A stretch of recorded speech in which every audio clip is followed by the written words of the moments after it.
Halo, assalamualaikum warahmatullahi wabarakatuh. Selamat berjumpa kembali bersama Genta Bumi Jaya. Saudara-saudaraku semua yang dimana saja berada, semoga selalu dalam keadaan sehat walafiat, tak kurang suatu apapun.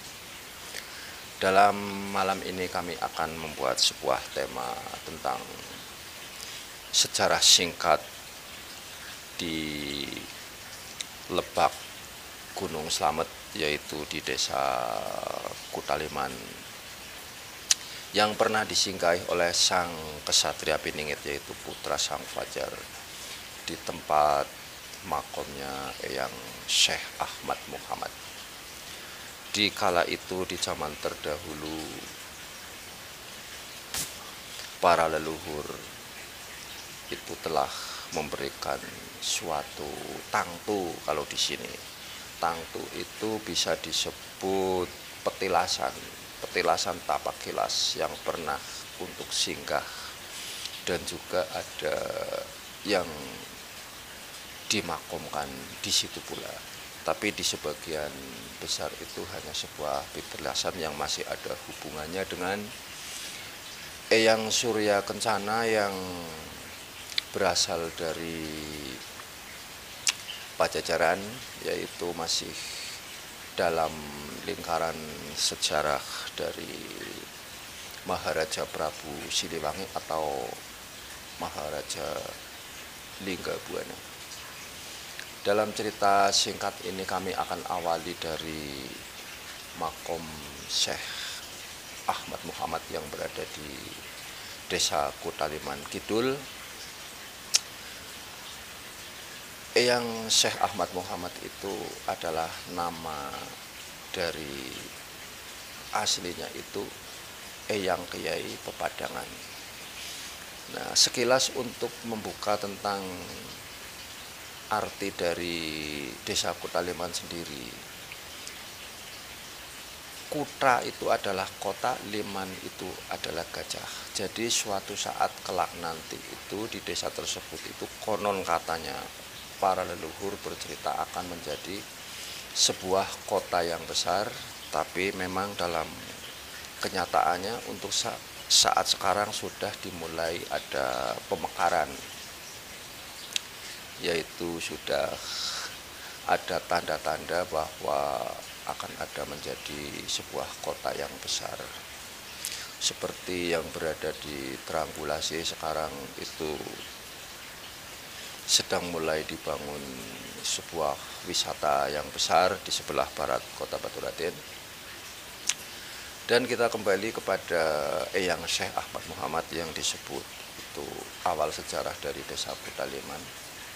Kuta itu kota, liman itu adalah gajah.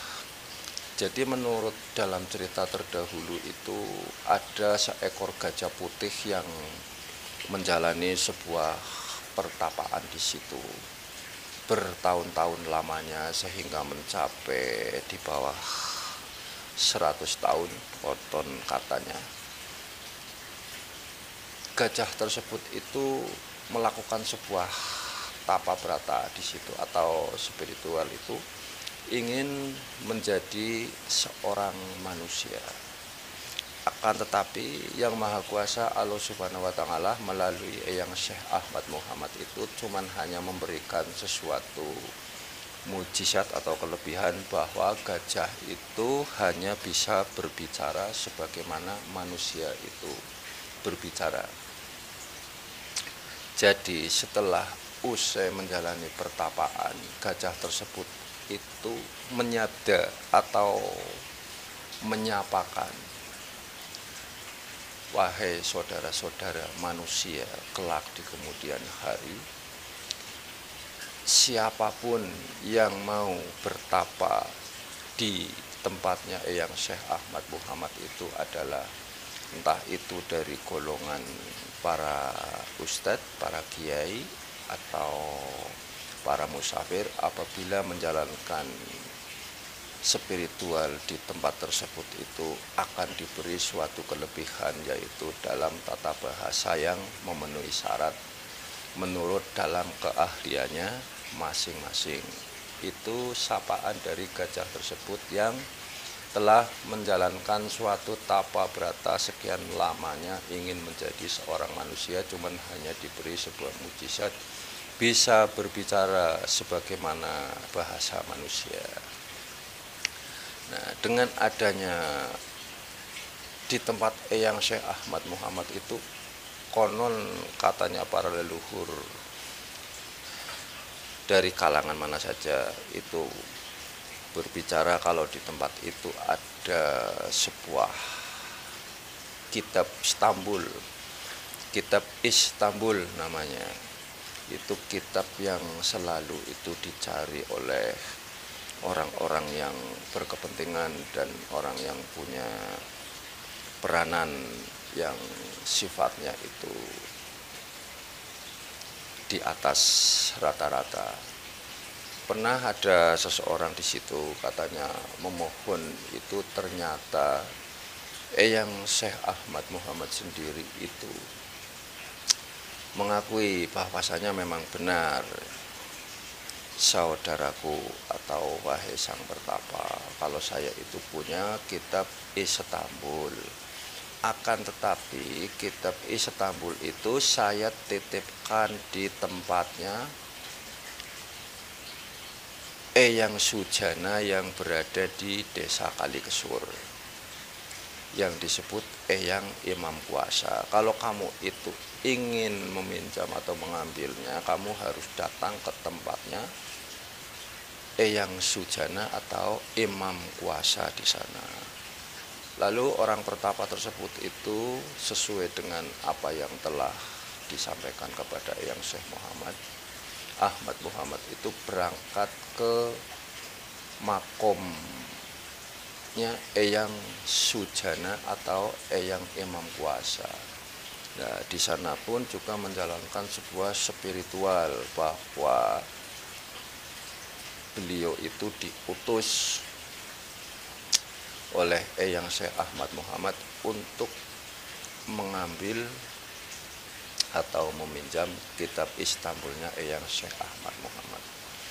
Lalu Eyang Imam Sujana pun juga mengakuinya bahwa memang saya itu ada kitab Istanbul, tapi bukan milik saya. Ini adalah sebuah titipan dari Eyang Syekh Ahmad Muhammad. Saya diamanai untuk dijaga. Kalau bukan Eyang Syekh Ahmad Muhammad sendiri yang mengambil, itu tidak diperkenankan untuk diberikan. Nah, dalam arti berarti kitab Istanbul sendiri itu tidak boleh dimiliki oleh seorang manusia atau yang ditakutkan itu disalahgunakan. Itu dalam kisah para leluhur di Desa Kutaleman.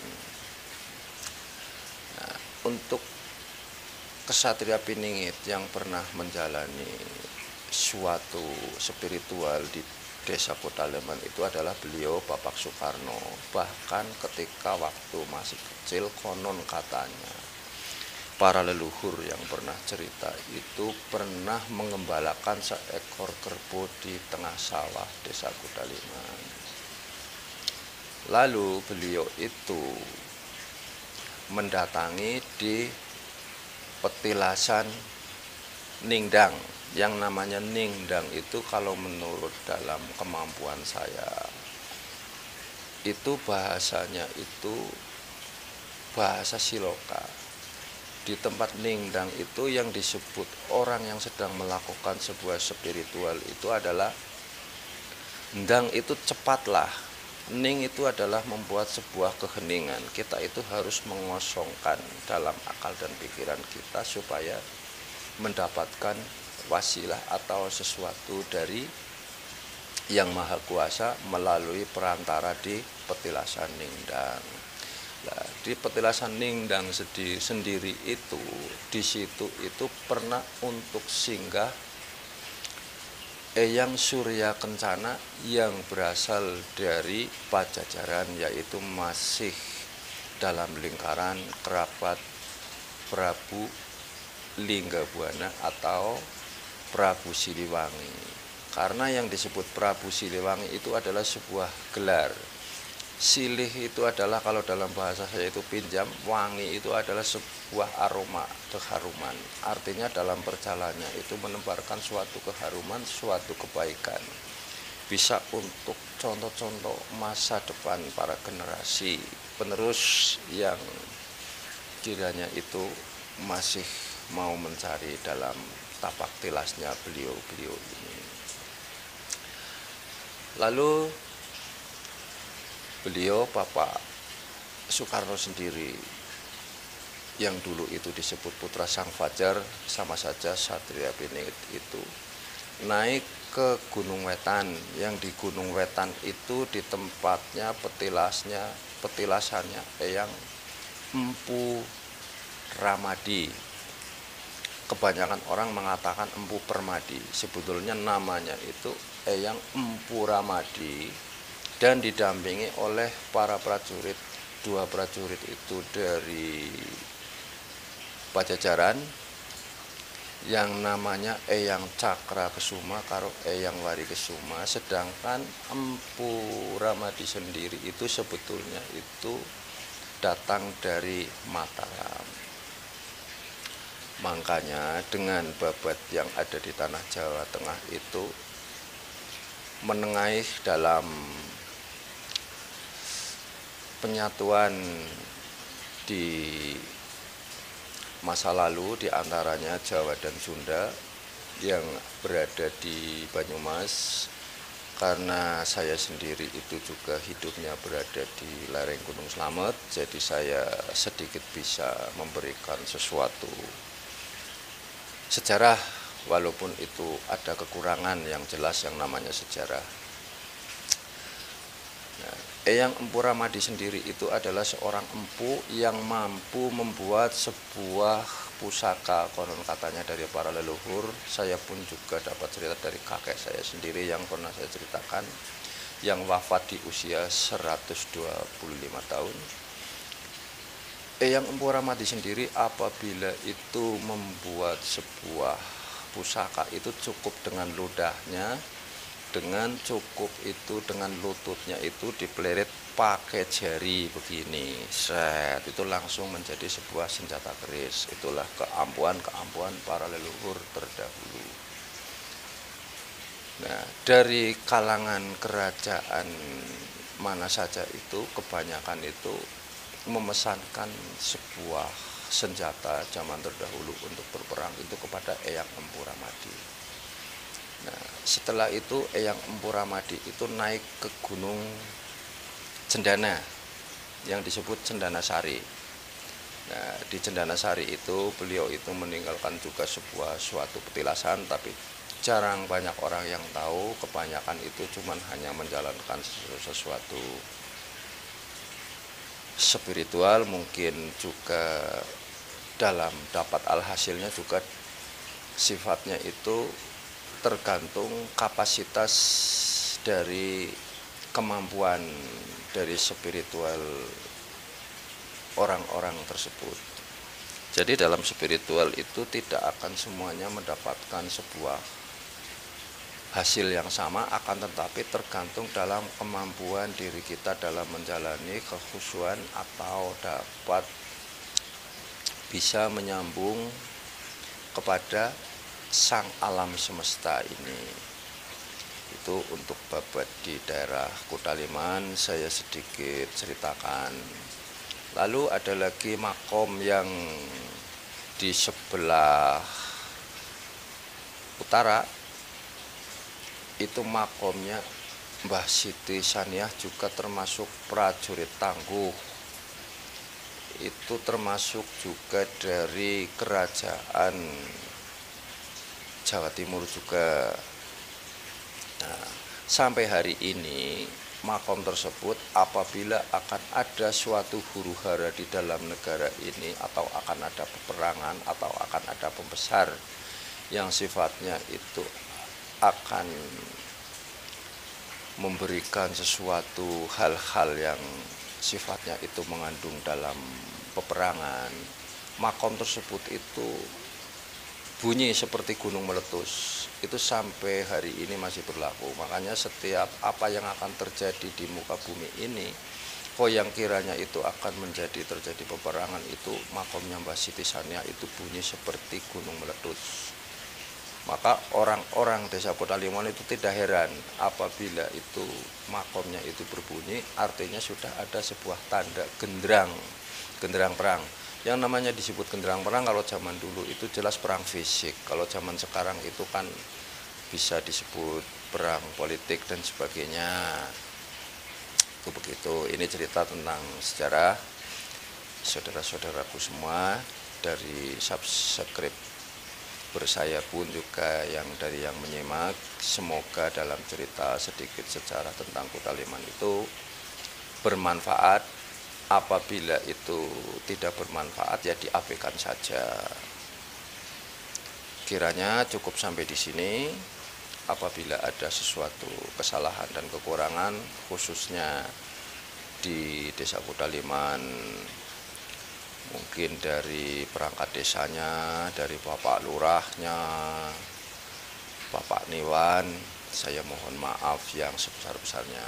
Kalau kebetulan orang Desa Kutaliman itu menyimak dalam video saya ini, kok kiranya itu sedikit tahu tentang sejarah, silahkan komen di kolom komentar. Tapi saya berharap komentar yang berpositif. Terima kasih. Assalamualaikum warahmatullahi wabarakatuh.